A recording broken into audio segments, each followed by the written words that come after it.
네, 5월 21일 화요일 말씀 묵상입니다. 열왕기상 19장 12절입니다. 또 지진 후에 불이 있으나 불 가운데에도 여호와께서 계시지 아니하더니 불 후에 세미한 소리가 있는지라. 아멘. 예. 하나님께서 엘리야에게 나타나시는 장면입니다.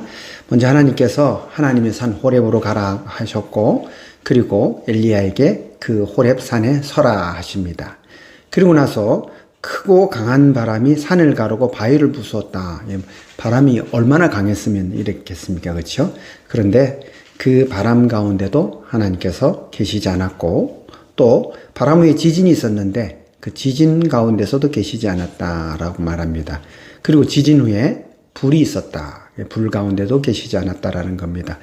크고 강한 바람, 또 지진, 불, 이런 건 우리에게 공포의 대상이죠. 그래서 이 공포스럽고 두려운 그런 모습이 아니었다라는 겁니다. 오히려 불 후에 세미한 소리가 있었다라고 합니다. 세미한 소리란 말 그대로 작고 가는 소리란 얘기죠. 귀를 기울일 수 있는 그런 소리입니다. 그러나 그 세미한 소리가 하나님의 음성인 것을 알고 엘리야가 듣고는 겉옷으로 얼굴을 가리고 굴 어귀에 섰다라는 겁니다. 엘리야가 하나님의 말씀을 들을 준비를 하는 것이지요. 겉옷으로 얼굴을 가렸다. 이것은 하나님 앞에 얼굴을 드러낼 수 없으니까 그렇게 가린 겁니다. 엘리야는 그래서 세미한 음성 가운데 하나님이 오신 것을 확실히 알았습니다. 그리고 엘리야에게 하나님의 말씀이 임합니다. 먼저 하사엘에게 기름 부어 아람 왕이 되게 하고, 예후에게 기름을 부어 이스라엘 왕이 되게 하고, 엘리사에게 기름을 부어 너를 대신하여 선지자가 되게 하라 라는 겁니다.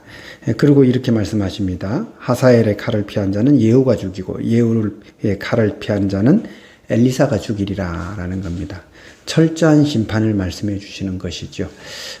이렇게 하나님 무서운 모습으로 나타나지 아니하시고 세미한 음성 가운데도 나타나서 말씀하셨지만 하나님의 심판의 말씀은 무서운 말씀이셨습니다. 그리고 이렇게 말씀하십니다. 내가 이스라엘 가운데 바알에게 무릎 꿇지 않은 자들이 있는데 그들이 7,000명이나 있었다라는 겁니다. 예, 하나님께서는 정의로운 심판을 하십니다. 그들도 보고 계시고 또 범죄한 이스라엘도 보고 계시고 그들을 향한 심판의 칼도 준비하신 것이지요. 하나님 세미한 음성으로 임하셨지만 그렇다고 하나님의 심판이 약해지는 것도 아니고 하나님의 말씀이 이루어지는 것이 부족한 것도 아니었습니다.